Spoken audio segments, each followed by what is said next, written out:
कोल्हापूर जिल्हा सहकारी दूध उत्पादक संघ गोकुळच्या चेअरमनपदी नावीद हसन मुश्रीफ यांची बिनविरोध निवड करण्यात आली असून या निमित्तानं त्यांनी महाराष्ट्र राज्याचे उपमुख्यमंत्री एकनाथ शिंदे यांची सह्याद्री अतिथीगृह मुंबई येथे सौजन्य भेट घेतली। या भेटीप्रसंगी वैद्यकीय शिक्षण मंत्री व ज्येष्ठ नेते नामदार हसन मुश्रीफ, सार्वजनिक आरोग्य व कुटुंब कल्याण मंत्री व कोल्हापूर जिल्ह्याचे पालकमंत्री नामदार प्रकाश आंबेडकर, आमदार चंद्रदीप नरके, आमदार राहुल आवाडे, आमदार डॉक्टर सुजित मिंचेकर तसेच गोकुळ दूध संघाचे अनेक संचालक व पदाधिकारी उपस्थित होते।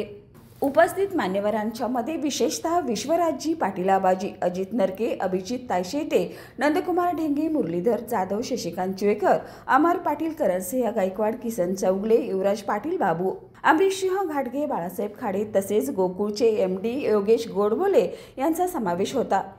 या निवडीबद्दल नवीन चेअरमन नावीद मुश्रीफ यांच्यावर अभिनंदनाचा वर्षाव होत असून दुग्ध व्यवसाय आणि शेतकऱ्यांच्या हितासाठी नव्या संधींचा मार्ग मोकळा होणार आहे अशी अपेक्षा व्यक्त केली जात आहे।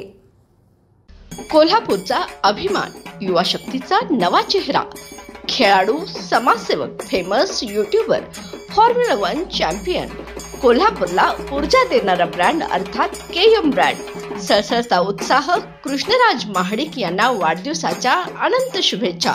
शुभेच्छुक धनंजय महाडी, युवा शक्ती, कोल्हापूर।